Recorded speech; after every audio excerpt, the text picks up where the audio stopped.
Okay student, तो आज का हमारा नया लेक्चर और नया चैप्टर है फर्टिलाइज़र यूनिट 5। ये एक सिंगल चैप्टर है और इसके अंदर हमको फर्टिलाइज़र के बारे में स्टडी करना है। फर्टिलाइज़र क्या होते हैं, उनकी ज़रूरत क्या है और कैसे फर्टिलाइज़र होंगे, और यानी कि टाइप्स ऑफ फर्टिलाइज़र और उनका प्रोडक्शन कैसे होगा वो हमें देखना है। तो जो इम्पोर्टेंट फर्टिलाइज़र्स हैं जो सबसे ज़्यादा यूज़ होते हैं उनका प्रोडक्शन भी देखेंगे, उनका फ्लो चार्ट भी आएगा, वो भी आपको याद रखना पड़ेगा। तो स्टार्ट करते हैं फर्टिलाइज़र। तो हम पहले से ही जानते हैं कि फर्टिलाइज़र क्या होता है, ठीक है। तो उसकी डेफिनेशन क्या है? The substance which readily mix with the soil and provide essential nutrient for the growth of plant is known as fertilizer. मतलब ऐसी चीज़ जो सॉइल के साथ मिक्स हो जाती और जो ट्रीज़ के लिए या प्लांट्स के लिए जो ज़रूरी न्यूट्रिएंट्स हो वो प्रोवाइड करते हो, उनको हम क्या बोलते हैं? फर्टिलाइज़र। इसका मैं एक पीडीएफ तुम लोगों को दे दूंगा जिससे तुमको बहुत ही आसानी हो जाएगी इनकी डेफिनेशंस या टॉपिक को कवर करने के लिए, ठीक है। तो फर्टिलाइजर्स इन शॉर्ट क्या है कि जो न्यूट्रिएंट चाहिए प्लांट्स या ट्रीज़ को, उनको प्रोवाइड करते हैं। कैसे प्रोवाइड करेंगे? सॉइल में मिक्स करके, ठीक है। और वही न्यूट्रिएंट जो है प्लांट्स ले लेंगे और उनका जो ग्रोथ है वो बहुत ही अच्छा होता है। उसके अंदर जो यील्ड आती है या फ्रूट्स की हो, सीड्स की हो, जो भी हो, वो बहुत ही बढ़िया आती है। तो इसलिए हम क्या इस्तेमाल करते हैं? फर्टिलाइज़र। अब फर्टिलाइज़र के टाइप भी अलग अलग होते हैं जिसको हम अभी कवर करेंगे क्लासिफिकेशन ऑफ फर्टिलाइज़र के अंदर। पर पहले देख लेते हैं कि फर्टिलाइज़र जो है वो क्यों डाले जाते हैं। क्योंकि प्लांट जो है उनके कुछ न्यूट्रिएंट उनको चाहिए जो सॉइल के अंदर पहले से होते हैं, पर एट द टाइम जाता है वो यूज़ कर लेते हैं तो उनका जो न्यूट्रिएंट लेवल होता है सॉइल के अंदर वो ख़त्म हो जाता है। तो उसको फिर से रिप्लेनिश करने के लिए हम फर्टिलाइजर्स डालते हैं एक रेगुलर बेसिस के ऊपर, ताकि जो प्लांट है उनको अपना जो न्यूट्रिएंट जो भी उसको चाहिए वो उसको मिलता रहे और प्लांट जो है हमारा ठीक ठाक यील्ड देता रहे, ठीक। तो प्लांट न्यूट्रिएंट कौन कौन से हैं जिसकी वजह से हमें इसकी ज़रूरत पड़ेगी फर्टिलाइज़र की? तो इसको हम 3 स्टेज में डिवाइड करेंगे, यानी कि 3 टाइप में डिवाइड करेंगे प्लांट न्यूट्रिएंट्स। एक होते हैं प्राइमरी, सेकेंडरी और माइक्रो। 3 टाइप के हैं, एक प्राइमरी, दूसरा सेकेंडरी और तीसरा माइक्रो।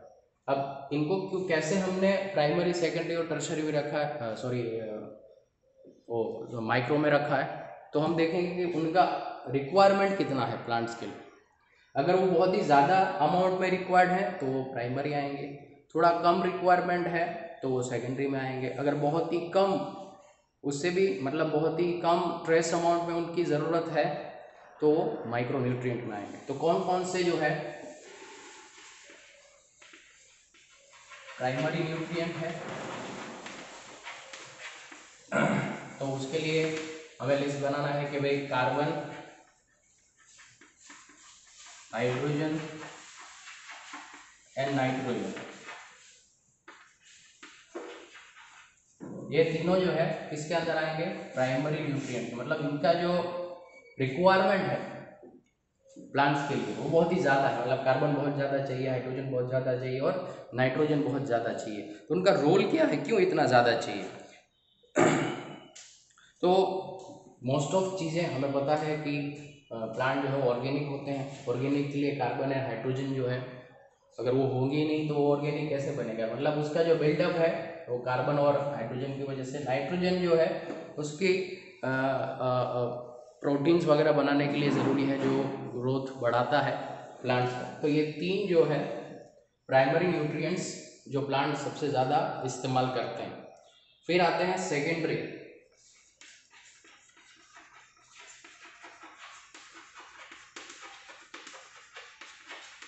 सेकेंडरी न्यूट्रिएंट्स में कौन कौन आएगा? तो कैल्शियम, मैग्नीशियम, सल्फर,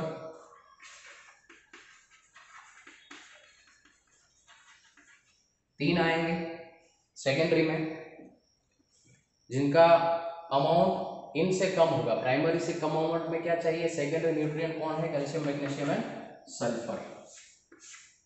इसके बाद में एक और अलग से सेपरेट वीडियो बनाएंगे कि कार्बन का फंक्शन क्या है, हाइड्रोजन का क्या है, नाइट्रोजन का क्या है, कैल्शियम, मैग्नीशियम, सल्फर, ऐसे करके 16 न्यूट्रिएंट के बारे में हम बात करेंगे। ठीक है। अब तीसरा है माइक्रोन्यूट्रिएंट, मतलब ये बहुत ही कम अमाउंट में चाहिए होते हैं, जिनका ज़्यादा प्लांट्स को जो है रिक्वायरमेंट नहीं है। तो उसके अंदर बहुत बड़ा लिस्ट है, जैसे कि जिंक है, बोरोन है, फ्लोरीन है, आयरन है, कॉपर है, मैंगनीज है, ये सब जो है, और एक्सेट्रा और भी आएंगे, और जिसको हम जब तुमको पीडीएफ देंगे तो उसमें तुम देख सकते हो list of all the nutrients. तो in short plant nutrient 3 type के होते हैं, primary, secondary and micro. Primary यानी कि जिसका रिक्वायरमेंट प्लांट्स को बहुत ही ज़्यादा होता है।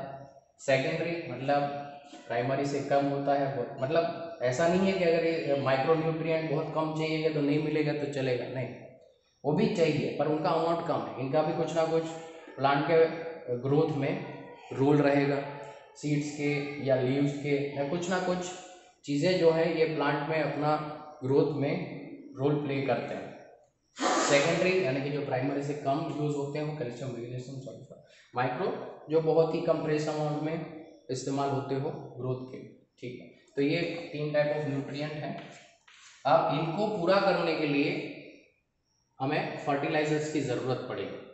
मतलब प्लांट को अगर मैग्नीशियम, सल्फर या कार्बन, हाइड्रोजन, नाइट्रोजन या जिंक वगैरह चाहिए तो कैसे प्रोवाइड करें। अब सॉइल जो है डिफरेंट टाइप्स की होती है, हर एक सॉइल में हर एक चीज़ अवेलेबल हो ऐसा ज़रूरी नहीं है। अब प्लांट्स को ग्रोथ के लिए इनकी तो ज़रूरत पड़ेगी, तो अगर वो सॉइल में मान लो कि उसका अमाउंट बहुत ही कम है तो हम ऐसा फर्टिलाइज़र इस्तेमाल करेंगे कि जिसके अंदर जो रिक्वायरमेंट न्यूट्रिएंट की है वो पूरी हो जाए और प्लांट जो है उसका ग्रोथ जो है एकदम बढ़िया हो जाए और यील्ड बहुत ही बढ़िया मिले और उनको बीमारियों से भी जो है रक्षा मिल सके। तो इसमें बहुत सारे ऐसे भी न्यूट्रिएंट हैं जो उनको डिजीज़ फ्री रखने में मदद करते हैं, या तो जिनकी कमी से कुछ ना कुछ डिजीज़ हो जाती है या कुछ एबनॉर्मलिटी आ जाती है ट्री के अंदर, तो उसको भी हम देखेंगे। पर वो एक अलग से चैप्टर में देखेंगे जहाँ पे हम 60 न्यूट्रिएंट की बात करेंगे कि भाई ये जो हमने लिखे हैं उनमें सबका रोल क्या है। जैसे कि कैल्शियम का रोल क्या है, सल्फर का रोल क्या है, कार्बन का क्या है, हाइड्रोजन का क्या है, नाइट्रोजन का क्या है, क्यों ये चीज़ें ज़रूरी हैं प्लांट के लिए और वो क्या रोल प्ले करते हैं प्लांट्स के अंदर, मतलब उनके ग्रोथ के अंदर। ठीक है, तो ये पहले नोट डाउन कर लेना, याद रख लेना, what is primary nutrient, what is secondary and what is micro nutrient. तो हमने उनको बता दिया प्राइमरी क्या है, सेकेंडरी क्या है और माइक्रो क्या है। चलो, तो इतना सा प्लांट न्यूट्रिएंट के अंदर हम देखेंगे और इस टॉपिक को हम जितना ऐसा बोलो कि कम से कम टाइम में समझा सकें उतना करेंगे, वरना अगर इसको डिस्कशन करना स्टार्ट करेंगे तो ये कभी ख़त्म ही नहीं हो सकता। बहुत सारी चीज़ें हाँ हम करेंगे, जहाँ ज़रूरत होगी तो वहाँ मैं ऑफ द बुक टॉपिक्स को भी हम डिस्कस करेंगे। क्या मेरे व्यूज़ भी मैं तुमको बताऊँगा कि क्या फर्टिलाइज़र्स हमारे लिए सही है या नहीं।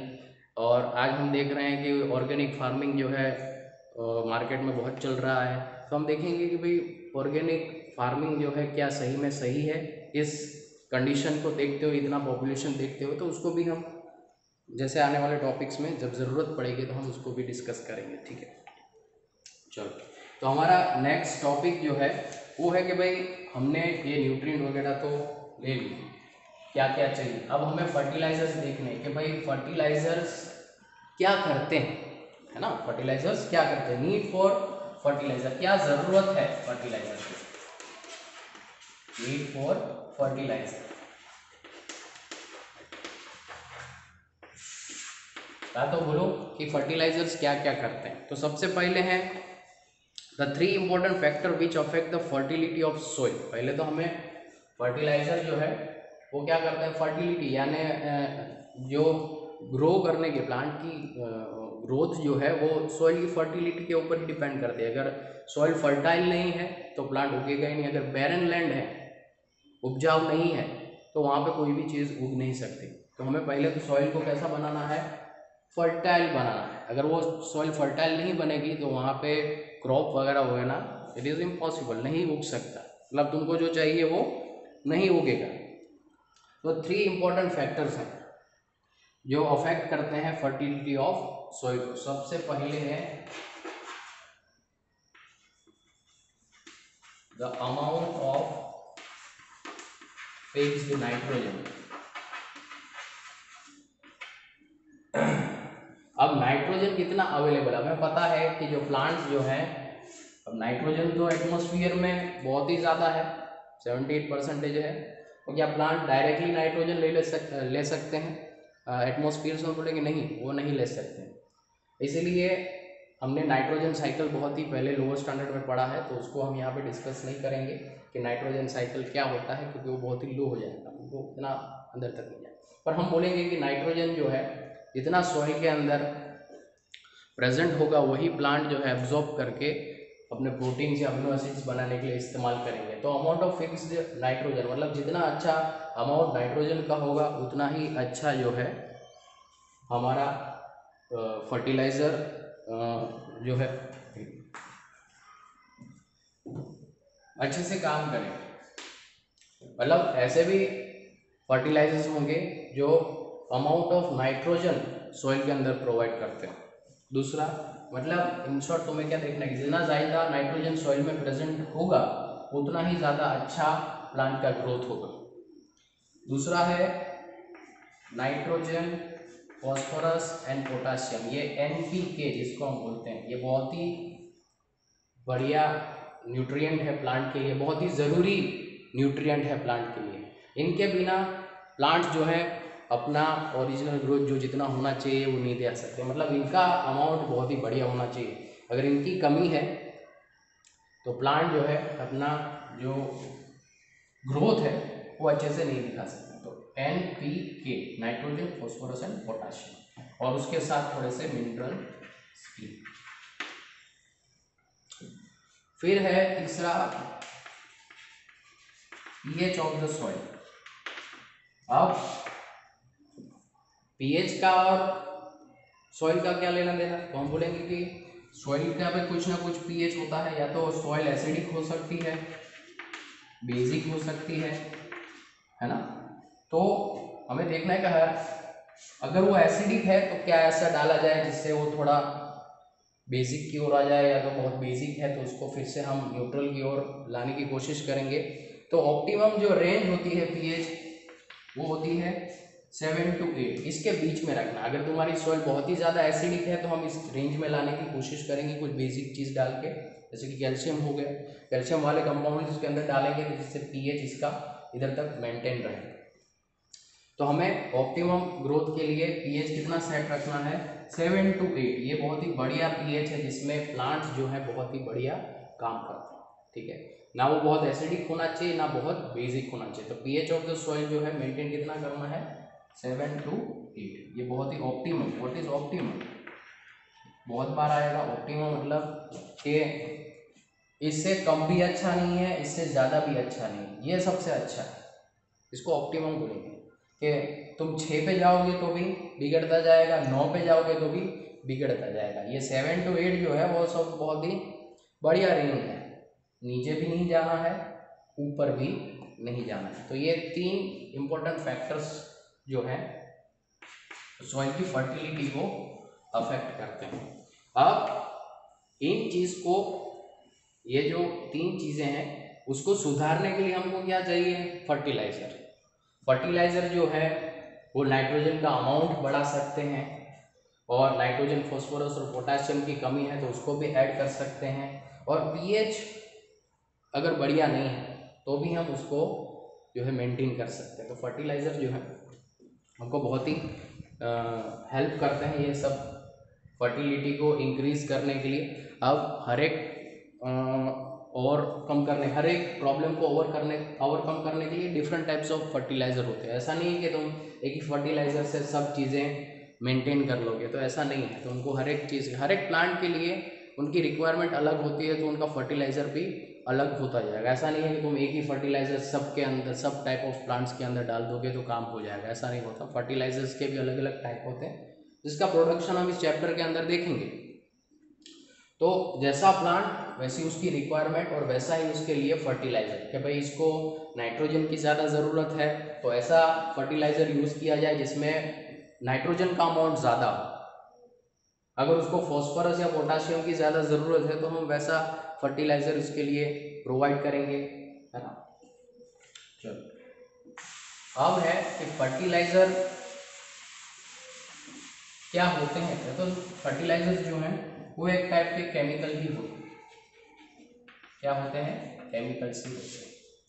अब ऐसा तो नहीं है कि नाइट्रोजन, किसी प्लांट को नाइट्रोजन चाहिए तो ऐसे ही नाइट्रोजन डाल दो इसके अंदर, लिक्विड नाइट्रोजन डाल दिया चलो, तो ऐसा नहीं चलेगा, बिल्कुल नहीं चलेगा। अब तुम्हें ऐसे कंपाउंड्स, नाइट्रोजन कंटेनिंग ऐसे कंपाउंड्स डालने हैं जो सॉइल के अंदर बहुत ही अच्छे से मिक्स हो जाए। दूसरा, प्लांट उसको एब्जॉर्ब भी कर सके। ऐसा नहीं कि तुमने डाल दिया, वहाँ पे नाइट्रोजन है पर प्लांट्स उसको ले ही नहीं पा रहे हैं, उसको एब्जॉर्ब नहीं कर पा रहे हैं, तो वो तो तुम्हारा फेल हो गया। अब तुम उसको दे रहे हो पर उसको कोई हेल्प नहीं मिल रहा है, तो वो तो तुम्हारा फर्टिलाइजर फेल हो गया, उसका कोई मतलब ही नहीं बना, है ना। जैसे कि तुम किसी को पैसा डोनेट करना चाहते हो, तुम बोलोगे मैं बैंक में उसको ट्रांसफ़र कर देता हूँ, पर उसके पास बैंक अकाउंट ही नहीं है, तो क्या करोगे? मतलब तुमने देने की कोशिश की पर वो ले ही नहीं पा रहा। तो यही बात है कि केमिकल्स ऐसे, यानी कि जो कंपाउंड्स हैं फर्टिलाइजर ऐसे होने चाहिए कि एक तो बहुत ही इजीली सॉइल के अंदर मिक्स हो जाए और प्लांट्स उसको इजीली ले सके, ठीक है। तो कौन कौन से रिक्वायरमेंट है कोई एक फर्टिलाइजर के लिए, कैसा होना चाहिए फर्टिलाइजर, तो उसके लिए सबसे पहला पॉइंट है the element present in the compound must be easily available to the plant. मतलब इजी होना चाहिए प्लांट के लिए, easy to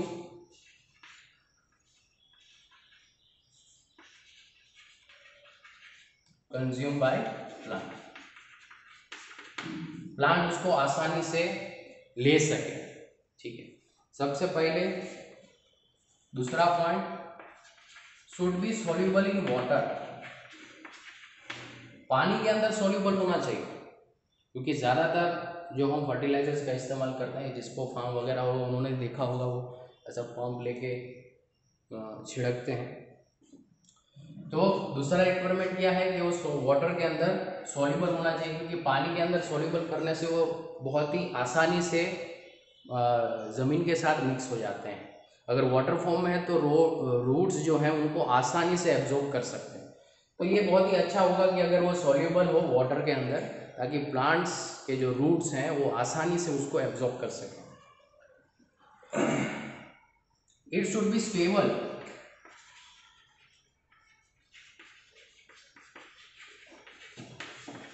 for longer period of time,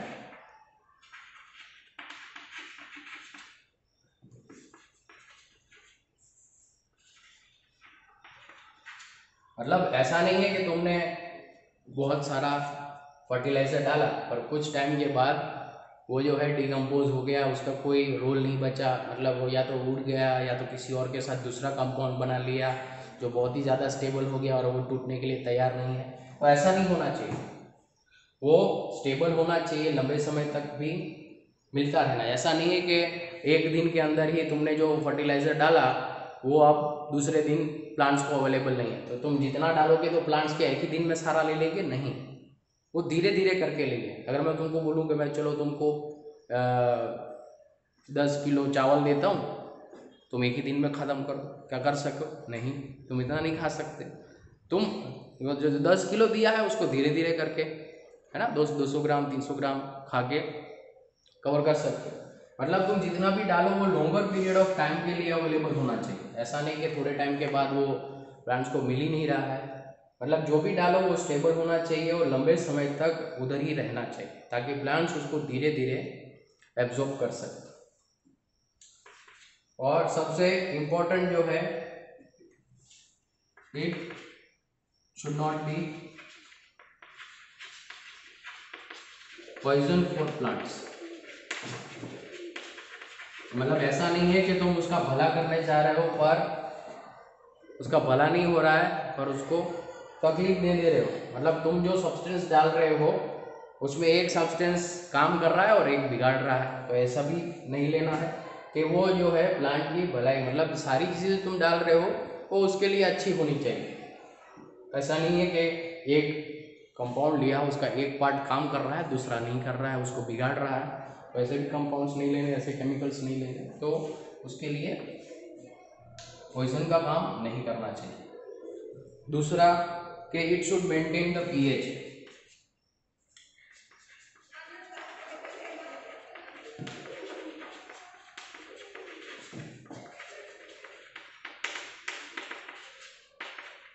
वो पीएच भी मेंटेन करना चाहिए 7 to 8। अब तुम फर्टिलाइजर डाल रहे हो उसके पास एसिडिक प्रॉपर्टी है या बेसिक प्रॉपर्टी है, तो क्या होगा, ये जो पीएच हमको चाहिए 7 से 8 वो बिगड़ जाएगा। तो तुम एक हाथ से तो काम करवा रहे हो, दूसरे काम से बिगाड़ भी रहे हो। तो ऐसा भी नहीं केमिकल यूज करना है कि जिसके अंदर तुमको जो न्यूट्रिएंट उसको चाहिए वो दे रहे हो, पर उसके सामने उसका पीएच भी बिगड़ जा रहा है, ऐसा नहीं करना। तो ये सारे चीज़ें जो हैं, पॉइंट जो हमने लिखे हैं, वो फर्टिलाइज़र के अंदर होने चाहिए, तभी हम बोलेंगे कि भाई ये हमारा जो फर्टिलाइज़र है वो बहुत ही बढ़िया है। एक और सबसे बढ़िया चीज़ जो सबसे पहले देखेंगे वो है कॉस्ट, कि भाई कैसा होना चाहिए, चीप होना चाहिए। अगर तुम फर्टिलाइज़र ऐसा बढ़िया सा इसमें एक बार डालो सब कुछ हो जाए पर वो बहुत महंगा है तो भी नहीं चलेगा, वो चीप होना चाहिए, सब उसको इस्तेमाल कर सकने चाहिए। ऐसा नहीं है कि भाई तुमने क्वालिटी तो बहुत बढ़िया बना दी पर वो बहुत कॉस्टली हो गया, ऐसा भी नहीं करना है। हमको कॉस्ट को भी ध्यान में रखना है ताकि सब उसको इस्तेमाल कर सकें, इजीली अवेलेबल हो और चीप हो। कॉस्ट जो है ऐसा होना चाहिए, चीप होना चाहिए। तो ये सारे फैक्टर्स जो हैं वो एक फर्टिलाइज़र के पास होने चाहिए, तब जाके वो एक बढ़िया सा फर्टिलाइज़र बनेगा। इसमें ऐसा है कि 2-3 चीज़ें हैं बाकी की 2-3 चीज़ें नहीं है तो भी नहीं चलेगा। ये सब चीज़ें होनी चाहिए एक फर्टिलाइज़र के अंदर, तभी वो एक बढ़िया सा फर्टिलाइज़र माना जाएगा। ठीक है, तुम बोल रहे हो कि हाँ चीप है पर पीएच मेंटेन नहीं कर रहा, तो कैसे चलेगा, है ना। तुम बोल रहे हो कि पीएच भी मेंटेन कर रहा है, चीप भी है, पर वो पॉइजन का काम कर रहा है, तो ये भी नहीं चलेगा। तुम बोलोगे चीप है, पॉइजन भी काम नहीं करता है, सॉइल की पीएच भी मेंटेन करता है, पर लंबे समय तक नहीं रहता, एक ही दिन में तुम जितना डालते हो वो सब खत्म हो जाता है, तो भी नहीं चलेगा। मतलब सारी प्रॉपर्टीज जो है फर्टिलाइजर के पास होनी चाहिए जो उसको एक अच्छा फर्टिलाइजर बनाती है। ठीक है, तो ये पॉइंट्स भी थोड़े याद रखिएगा कि क्या क्या चीज़ें एक फर्टिलाइजर के पास होनी चाहिए जिससे वो एक बढ़िया सा फर्टिलाइजर कॉमर्शियल लेवल पे वो बढ़िया होना चाहिए।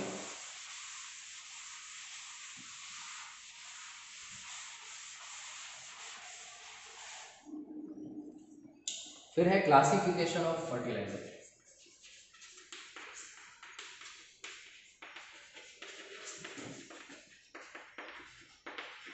क्लासिफिकेशन करेंगे, ठीक है।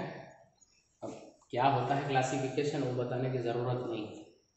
अब 3 टाइप के हम यहाँ पे फर्टिलाइजर देखेंगे। सबसे पहले होता है, उसके सब टाइप्स मिला के 3 बोल रहे हैं। सबसे पहले होता है एक नेचुरल और एक होता है सिंथेटिक।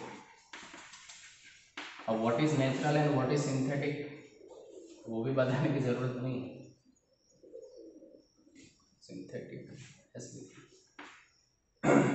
अब नेचुरल का मतलब कि काउ डंग हो गया,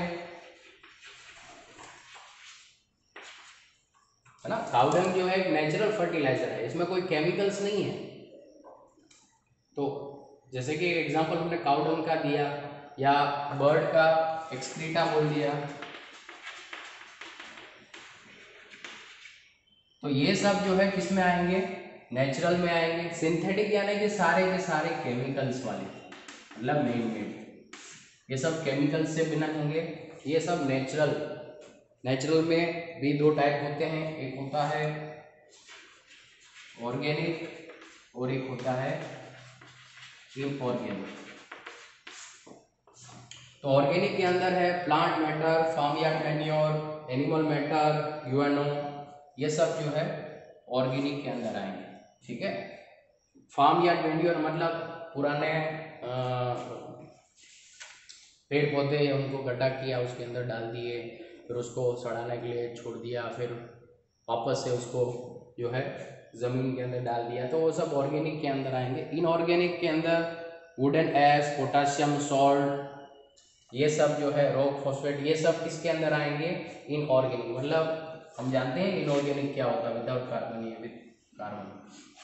सिंथेटिक, इसके अंदर हम क्यों ज़्यादा नहीं बोल रहे हैं? क्योंकि ये हमें अभी स्टडी नहीं करना, इस चैप्टर के अंदर इसको हमें कवर नहीं करना।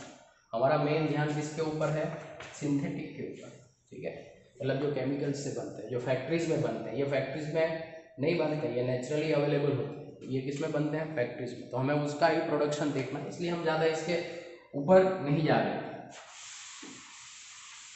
हमारा मेन काम जो है वो है सिंथेटिक फर्टिलाइजर्स के ऊपर। तो उसके लिए एग्जांपल दे देते हैं, और ये जितने भी एग्जांपल हम दे रहे हैं उन सबका प्रोडक्शन देखेंगे, ठीक है। सबसे पहले नाइट्रोजीनियस फर्टिलाइजर,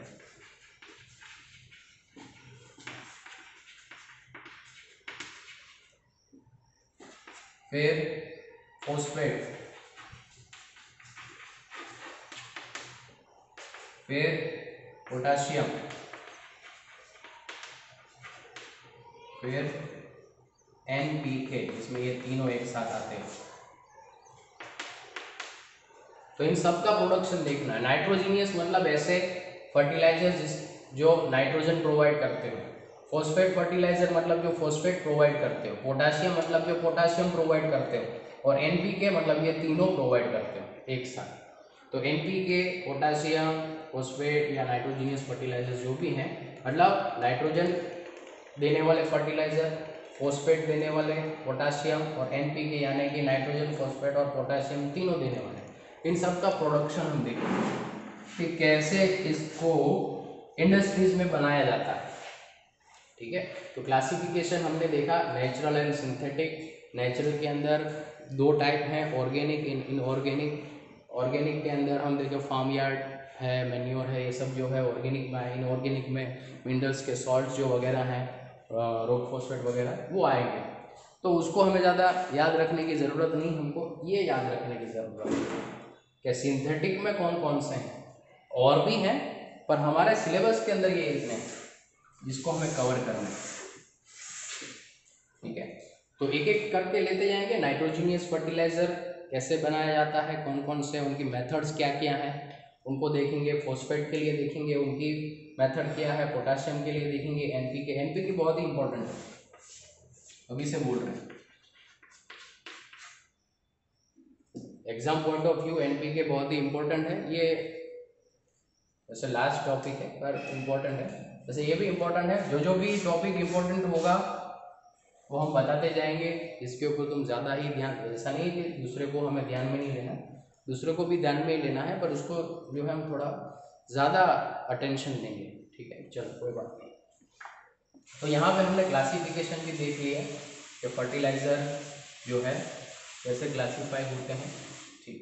बाकी PDF में दे दूँगा तो उसमें तुमको ज़्यादा आइडिया आ जाएगा कि क्लासिफिकेशन और need for fertiliser, essential requirement of fertiliser क्या है, फिर प्लांट न्यूट्रिएंट क्या क्या है, तो उसको एक बार पढ़ लेना है, ठीक है। अगर एक बार पढ़ लोगे फिर वीडियो देखोगे तो तुम्हें बहुत ही ज़्यादा आइडिया आएगा क्या है, ठीक है। तो आज का जो है हम इतना ही रखते हैं, और बाकी का जो भी टॉपिक होगा हम नेक्स्ट लेक्चर में कवर अप करेंगे। Thank you.